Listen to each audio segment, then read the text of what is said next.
अंबाला में सीएम नायब सिंह सैनी ने गुरु के लंगर में सेवा की। बड़ी जानकारी देते हैं आपको। कुरुक्षेत्र हाईवे पर लगे गुरु के लंगर में सीएम सैनी ने सेवा की। मुख्यमंत्री ने श्रद्धालुओं को चाय प्रसाद की सेवा की।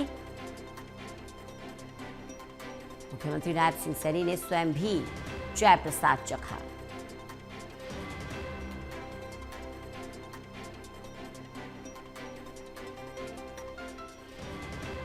मुख्यमंत्री लगातार आम जन के बीच जा रहे हैं, संवाद कर रहे हैं, उनके साथ आयोजनों में शामिल हो रहे हैं और इसी कड़ी में कुरुक्षेत्र हाईवे पर लगे लंगर में खुद सीएम सैनी पहुंचे और सेवा की, चाय का प्रसाद चखा।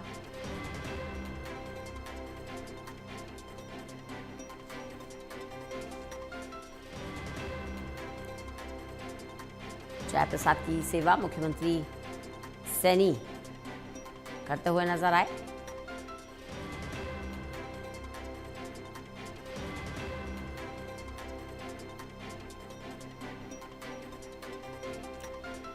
देवेंद्र कथुरिया हमारे साथ, हमारे एसोसिएट एडिटर जुड़ गए हैं ज्यादा जानकारी के साथ। देवेंद्र, सीएम सैनी हमेशा आमजन के बीच रहते हैं और कुछ ऐसे ही उदाहरण पेश करते हैं। क्या था ये पूरा प्रोग्राम जिसमें सीएम सैनी शामिल हुए और चाय प्रसाद की सेवा की?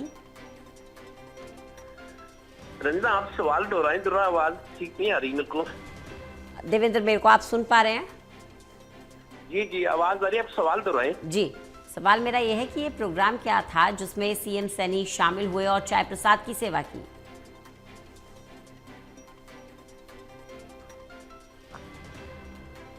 देवेंद्र, आप सुन पा रहे हैं मुझे? जी मैं सवाल नहीं समझ पा रहा संजना। खबर जो जानकारी मिल रही है वो ये है देवेंद्र के अंबाला में सीएम सैनी पहुंचे और एक लंगर में वो पहुंचे जहां उन्होंने चाय प्रसाद की सेवा की, खुद भी चाय प्रसाद चखा। तो ये कार्यक्रम क्या था? देखिए, ये दरअसल दिसंबर का महीना है। दिसंबर के आखिरी दिनों में जो गुरु गोविंद सिंह के साहिबजादों के कार्यक्रम चल रहे हैं, उसी के तहत ये कार्यक्रम आजकल हरियाणा में कई जगह चल रहे हैं। दरअसल दिसंबर के इन्हीं दिनों में 21 दिसंबर से 28 दिसंबर के बीच ये हफ्ता भर है। ये हफ्ते भर में गुरु गोविंद सिंह के 4 साहिबजादों की शहादत हुई थी। 2 की चमकौर साहिब की जंग है, उसमें लड़ाई लड़ी गई थी मुगलों के खिलाफ, जब मुगल जबरदस्ती हिंदुओं से इस्लाम बनाने पर अड़े हुए थे, डरा रहे थे, धमका रहे थे।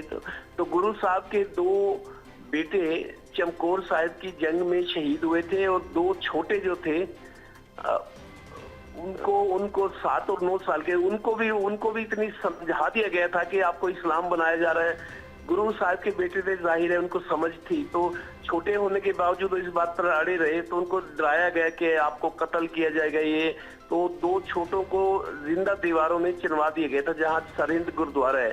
तो सिख समाज के लोग इस दिसंबर महीने के आखिरी दिनों को, मतलब पूरे दिसंबर महीने को बहुत पवित्र मानते हैं और पूजा करते हैं कि गुरु साहब के 4 बच्चों ने अपनी शहादत दी। उसके बाद उनसे पहले गुरु तेग बहादुर थे, जो गुरु गोविंद सिंह के थे, 9वें गुरु थे गुरु तेग बहादुर। उन्होंने अपनी शहादत दी थी। उनको चांदनी चौक दिल्ली में उनका सिर धड़ से अलग कर दिया गया था, बहुत जुल्म ढाए थे। तो 4 बच्चों की शहादत को याद करने के लिए, उनके प्रति श्रद्धांजलि देने के लिए, इनको याद करने के लिए दिसंबर में पूरे हरियाणा में अलग अलग गुरुद्वारों में कार्यक्रम होते हैं। जब कार्यक्रम होते हैं तो उसके बाद लंगर वगैरह भी किया जाता है।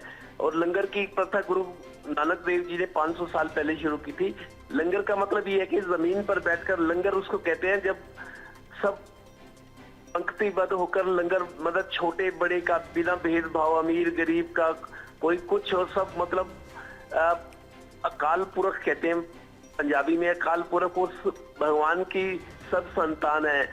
लाइन में बैठकर लंगर खाना, छोटे बड़े के भेदभाव को खत्म करके सबको एक समान समझना और किसी से वो ना करना। गुरु नानक देव जी के बारे में कहा जाता है 500 साल पहले लंगर प्रथा शुरू हुई थी और गुरुद्वारों में आज भी लंगर चल रहा है जी। तो ये जो साहिबजादों को याद रखने के लिए, उनकी कुर्बानी को याद करने के लिए, उनके प्रति श्रद्धा दिखाने के लिए इन दिनों में गुरुद्वारों में अलग अलग कार्यक्रम होते हैं। और उसी के तहत सीएम इस कार्यक्रम में शरीक हुए थे। जी देवेंद्र, बने रहिएगा, लगातार आपसे जानकारी लेते रहेंगे।